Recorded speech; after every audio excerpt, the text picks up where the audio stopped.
Bonjour à tous, alors cette vidéo rapide pour vous introduire à la fabrication, le tracé sur latex, avec le langage latex, d'arbres de décision.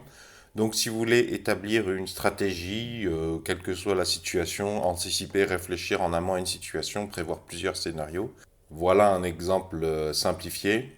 On a la racine avec deux possibilités de nœuds qui ont chacune deux possibilités qu'on va appeler les feuilles. Alors voilà mon exemple. J'ai pris un exemple concrètement d'un combat. C'est un exemple complètement fictif, hein, c'est juste pour donner un exemple. Donc l'adversaire envoie un coup de pied de longue à longe. Je peux imaginer pour essayer de mémoriser trois possibilités. J'esquive en arrière, je bloque avec l'avant-bras et j'envoie un coup de pied spécial de contre, une action de contre, qui est faite précisément pour ce cas de figure. Donc dans mon exemple ici, si j'esquive en arrière, bah, ça fait que l'adversaire va taper dans le vide. Donc il se fait un petit peu mal parce que ça fait plus mal de taper dans quelque chose, dans de l'air, sans être retenu, sans résistance, que de taper dans quelque chose de vaguement un peu mou. Et il se fatigue puisqu'il a généré un coup pour rien, un coup lourd pour rien, et il ouvre son dos, il a pris un risque, il s'ouvre à l'attaque, puisqu'il se retrouve un petit peu exposé.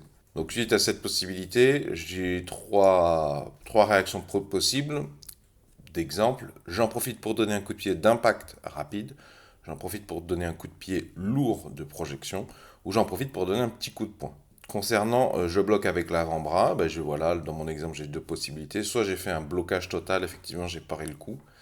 Soit j'ai fait un blocage trop faible. Alors dans le cas du blocage total, il peut être régulier, c'est-à-dire un blocage total qui ne va pas poser problème en compétition.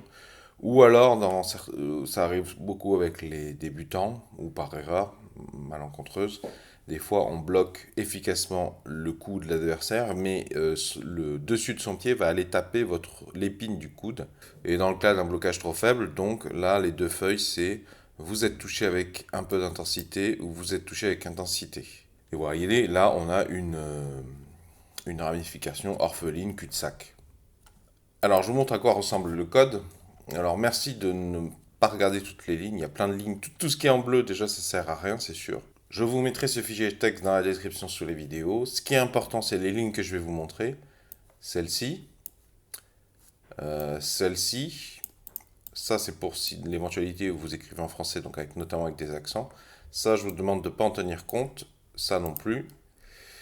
On commence ici, begin document. Le document s'arrête ici. SF Family, là, c'est pour ne pas avoir d'empattement sur les caractères, juste de la police, pas très important. Clear page, donc ça va forcer l'utilisation d'une nouvelle page. Donc là, vous avez donc deux clear pages, donc c'est la première page. Vous voyez, racine, nœud, feuille 1, feuille 2, nœud 2, feuille 3, feuille 4. Donc c'est l'exemple du dessus. Voilà, ça vous met en page ça. Donc ça, cette nomenclature va vous aider à comprendre cet exemple, comment c'est structuré. À chaque fois qu'on ouvre une possibilité avec ses sous-possibilités dessous, c'est comme ça. C'est-à-dire on ouvre un crochet, on met un point pour la racine, et ça, ce sont les feuilles du nœud. Nœud 1, feuille 2. Alors quelque chose qui n'est pas indiqué, c'est que vous pouvez, là, dans cet exemple, ce sont des mots, mais si vous écrivez une phrase, ça ne marche pas. Il faut mettre votre phrase entre accolades pour qu'elle soit bien affichée comme dans l'exemple présent ici. Sinon, il va prendre chaque mot pour une feuille. Donc comprenez bien qu'à chaque fois, on part d'une éventualité et on donne ses sous-éventualités. Et on ferme le crochet et après on revient. Là, ce qui va être là, ça va être au même niveau que ça. Vous voyez, nœud 1, nœud 2. Alors, ce qui est important aussi, c'est d'utiliser donc InkText qui vient de Inkgraph et qui est utilisé avec Qtri aussi. Je vous mets les sources dans la description, je vous invite à aller voir en détail, parce que moi probablement je dis plein de bêtises, je vous invite à aller remonter l'information à la source. Si j'enlève ces deux balises, là, InkText, je vais vous montrer ce que ça donne, ça va être l'occasion de compiler. Donc là, je suis dans mon répertoire où il y a mon fichier exemple, latex arbre décision.exemple.text, vous pouvez l'appeler différemment, hein. Vous le renommerez comme bon vous semble. Je vous le mets dans la description sous la vidéo et en lien Google Drive, c'est gratuit, hein. Et il n'y a pas besoin de donner votre email. Donc je lance la compilation.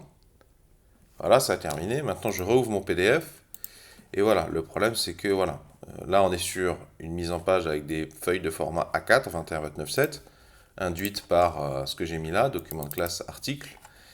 Donc ce qui est bien, c'est d'avoir la possibilité, en fait, avec ces beginning text là, en fait la page va être infinie. Moi je vous conseille de faire un clear page, ça va obliger la création d'une nouvelle page, d'une page séparée. Je relance la compilation avec la modification. Et en fait, toute la page est infinie si vous voulez d'une certaine manière. Elle va s'afficher, elle va s'adapter aux bornes de ce que vous avez écrit, ce qui vous permet de créer une page super grande. Et j'aimerais bien pouvoir faire ça pour des arbres généalogiques, les tracer moi-même sur LaTeX. Je ne sais pas encore comment faire, mais ça peut être intéressant parce qu'on peut zoomer et revenir se rappeler, parcourir, se rappeler qu'est-ce qu'on avait prévu. Et donc, vous voyez, là, ça devient rapidement beaucoup moins lisible parce que forcément, il y a des phrases en entier à la place de simples mots, là, entre deux accolades. Et c'est vrai que c'est bien d'utiliser, contrairement à moi, peut-être un éditeur de texte un peu plus personnalisé qui va vous permettre de trouver rapidement les symétriques de chaque crochet ouvert ou fermé pour pas vous paumer.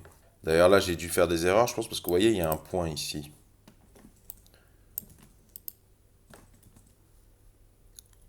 Ouais, il y a un point qui se balade.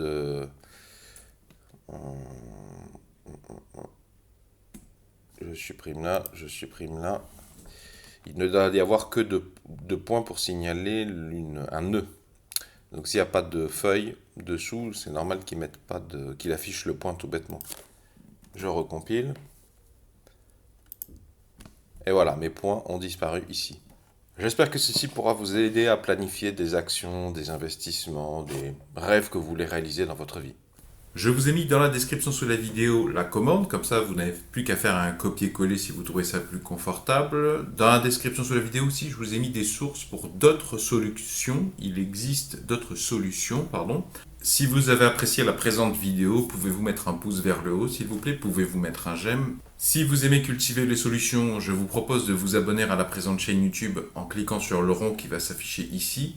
Et si vous cliquez sur le rectangle, ça vous emmènera vers tous mes épisodes de la thématique script bash. Plein de scripts ou de commandes bash fort utiles pour automatiser des tâches, gagner énormément de temps, de productivité, de confort.